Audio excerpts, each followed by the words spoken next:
Okay, so welcome back to Aaron's Eye for the second part of today's video.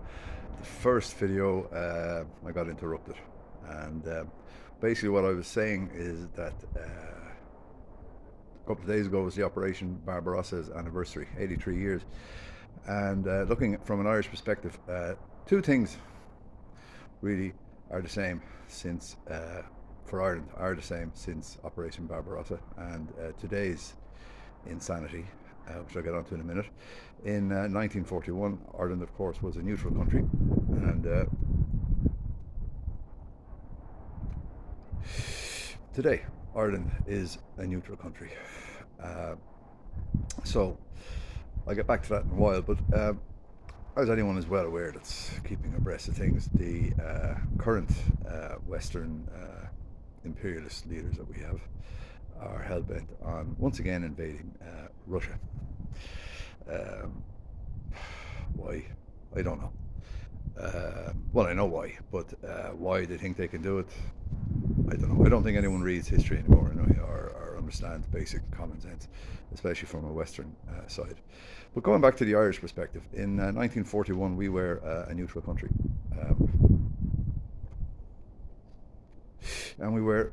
But the difference was, as of now, is we were a sovereign country, and today, of course, Ireland is unfortunately not a sovereign country. Uh, we are beholden to the United States and Britain.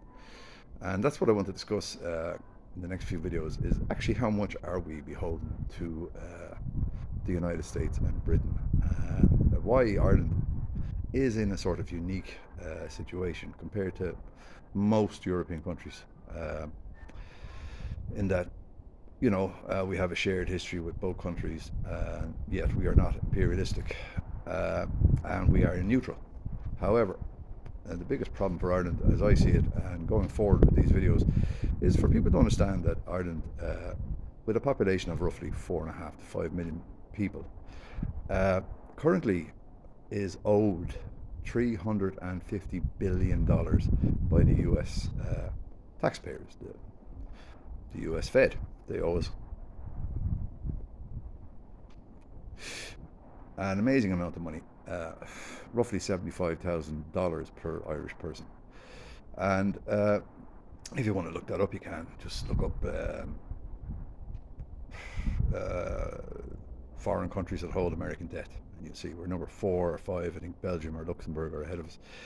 So basically, in Ireland, we have given all our money to the United States on over 10-year bonds and all this old malarkey. And at the end of the day, a few people think in Ireland that's a great idea that we'll get this money back, and it sounds fantastic. But people don't realise that this whole fiasco in Crimea, or sorry, in Ukraine, is basically a pre default on all American debt, and that basically Ireland is going to be left with nothing. So we are caught between a rock and a hard place, really. But that's another fact I want to talk about in time, is the complexities of the Irish situation at the moment. So what I just want to say is that for people who are not sure of Irish history or whatever, just watching the channel, or for Irish people themselves, Ireland has a unique history. We are not an imperialist country, never were, never. Like probably many thousands of years ago, we invaded what is now today Scotland and Wales. But since we were made independent back in 1921, and we are a very young country, more like teenagers in the world, we have had no imperialist ambitions, and we are very much an anti-imperialist country.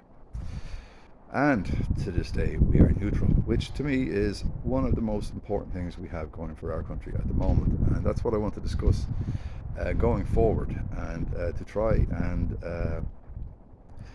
you know, reach out to people who want to understand the importance of not just neutrality, but our situation in the world, and how um, the events that are happening in Ukraine, and to a broad extent, the BRICS, what impact that's going to have on Ireland.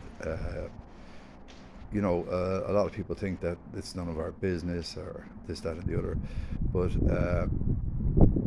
I am Irish. I'm from Ireland, obviously. I've been all around the world. I've lived in many places, but I think that Ireland is the best country in the world. No problem saying that. And we have an awful lot to offer ourselves. But what we need to start doing in this country is waking up really and understanding that we have a lot to offer and we have a lot to lose. And that's what I want to go talk about going forward. So if you're new to the channel and you like what you hear, just subscribe, hit the like button, and I'll be back tomorrow where I'm going to talk about the universal social charge. This is a tax in Ireland that people pay to, which basically pays the establishment in America and who knows else. But that's something I want to talk about tomorrow, just to give you another insight into the uniqueness and the Irish perspective on the geopolitical situation. So thanks for watching, and I'll talk to you tomorrow.